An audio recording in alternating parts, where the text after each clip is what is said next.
Metro's story surprised me. The best part of these games are often the contrast of the dying world with the glimpses into the lives of the survivors. The world building of these games remains untouchable as you meet the various tribes peering briefly into their worlds. We're interlopers.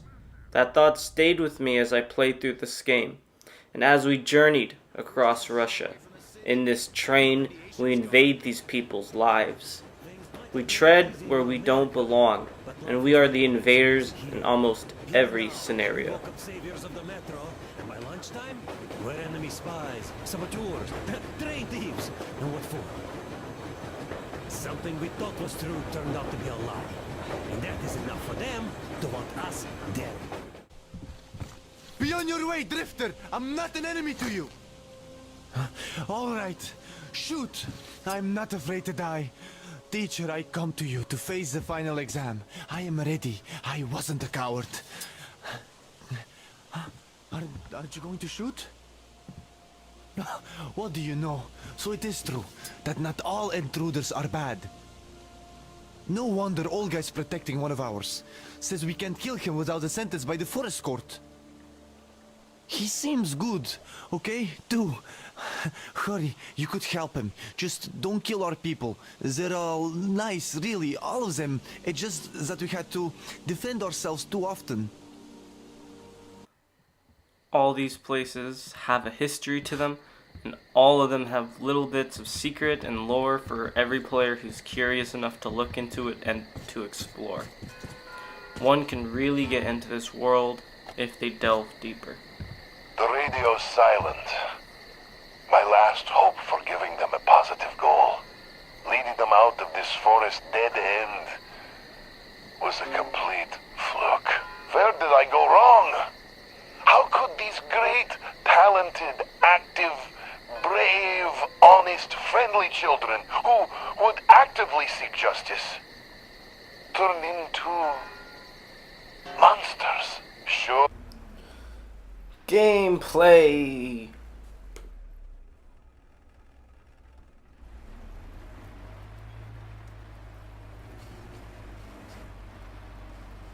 The gameplay is the standard model of stealth and action with some light crafting and upgrading.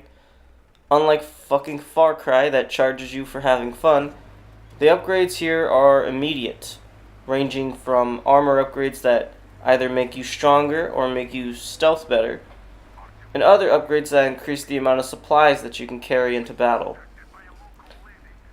As for the supplies, they're rare, but various enough to provide some level of challenge. There's no payment system here for that kind of stuff, which is also great. It's a shame that we have to think that kind of shit nowadays, but it's great. And as for the gun upgrades, which are my favorite here, because similar to Fallout 4, they don't just change your weapon damage, but they can also change the general performance of the gun. And you can specialize your weapons for any type of combat scenario that you might think you'll get engaged in. As for the tools, there's a wide variety for what you want to do here. And at higher difficulties, this game will very much favor stealth. As bullets become very rare, enemies become very strong, and it's massively preferable to simply knock out enemies with one punch versus trying to shoot them. In fact, shooting and going loud, as it's called, is kind of like a last resort now. Because if you waste all your bullets in one area, especially in areas with mutants and not that many bullets, you might get gang raped by, 12 zombies later in the middle of the fucking desert. Usually like I was. So, overall, the difficulty is very well balanced. You'll get a good challenge out of normal and get a really kick-ass challenge out of hard. The shooting here reminds me very much of the old Killzones, Killzone 2 and 3 from the PlayStation 3. It's very slow, similar to those games, and heavy. And the combat here doesn't fit very well when you're in outside areas or shooting faster enemies. And sometimes the hitboxes are taking a very large amount of piss. But overall, it all functions well enough.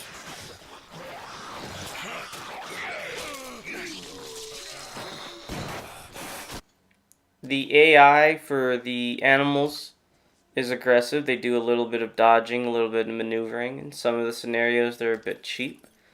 But, like I said, they're very smart in most cases. The human AI is very basic. They can be kind of slow, especially to being blindsided. And I've taken out entire groups by punching them all out. All of them armed with guns. Me armed with guns, and my fist was better than a gun. So, a little bit of overpowered punching and knocking out. Maybe you should do it to where they can only be knocked out or stabbed out when they are unaware. That might be a good way to improve it, but then again, it does take out a bit of some hilarity. Dirty bandit!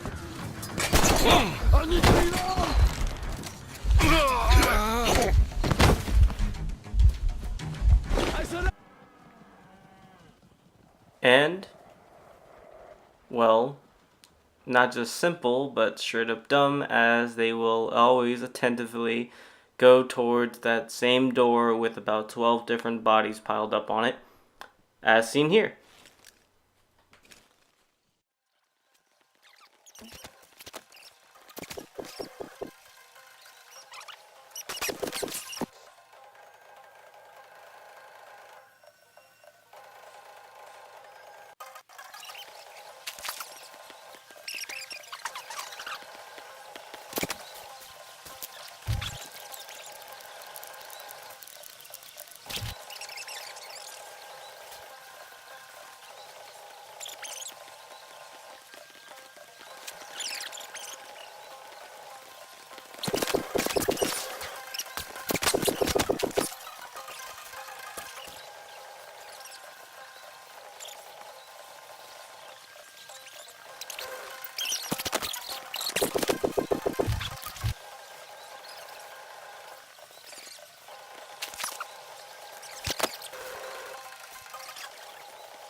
From time to time, there are even some little events in the game that might, well, not just intrigue your interest, but scare the shit out of you. Defend ourselves first. All the rest was later. Did you forget what the intruders would do here? He's an intruder too, so he must... Graphics, graphics, gotta get them some graphics. The graphics on display here, and this is a old PS4, no 4K or nothing, and it looks absolutely incredible. You know, it doesn't have the power of a high-end PC, obviously, and when you record, you might get a little bit of that artifact in there, but trust me when I say this game is absolutely gorgeous. Pretty much every part of the game, from its forests, deserts, to frozen cities, all of it's amazing. My personal favorite being the forest areas in the game. Sound.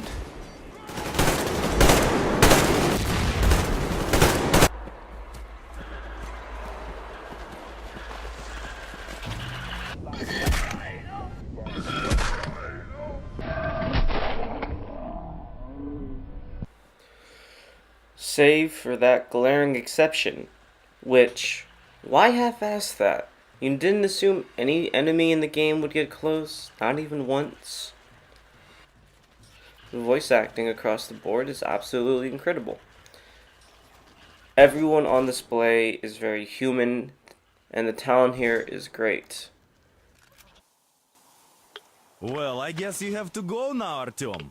I feel your father-in-law training his binoculars on us to turn us into pillars of salt.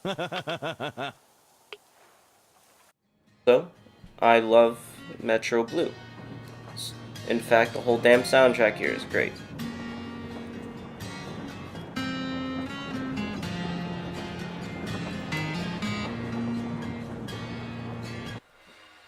The sound here is downright chilling. The sound of the monsters near you as you stealth around, or even while you're in battle with them.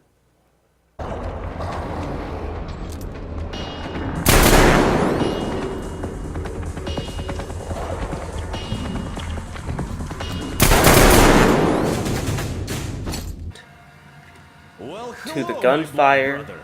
hitting the dirt, and Didn't flying see all me, huh? around you The others is don't either. just We're downright basically part of the cathartic. scenery now. Didn't he? But you'll only get a bullet in the head! And I'll get that Baron later! I'll strangle that lady in his lair!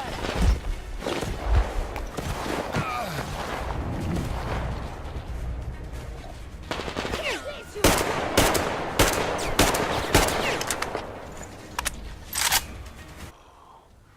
Oh, and that gun SMR though.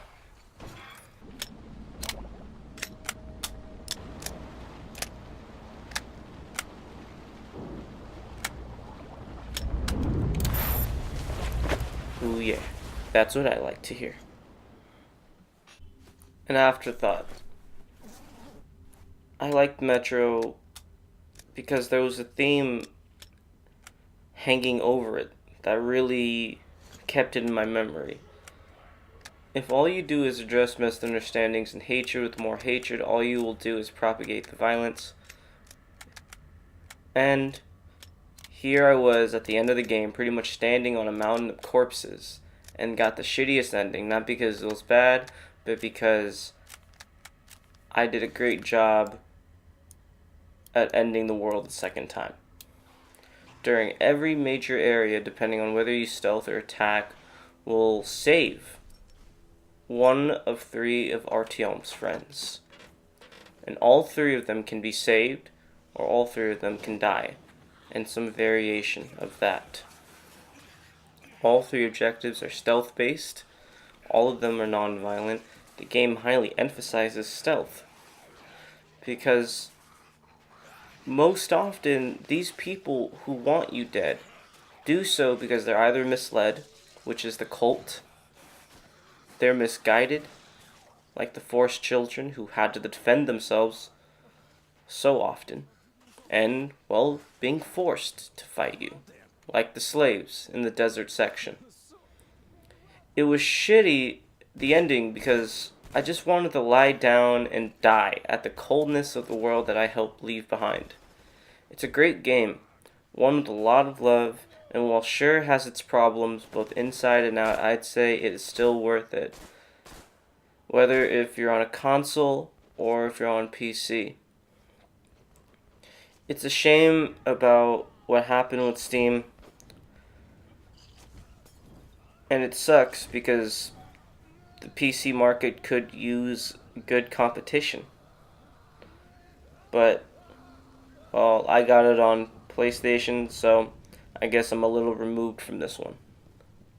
Anyway, like, subscribe, leave recommendations and criticisms. Have a good day. Also, fuck you, whoever made the physics in this game, whoever programmed the stupid fucking rocks to repel you into the fucking water, or off a high ledge. Damn you straight to hell.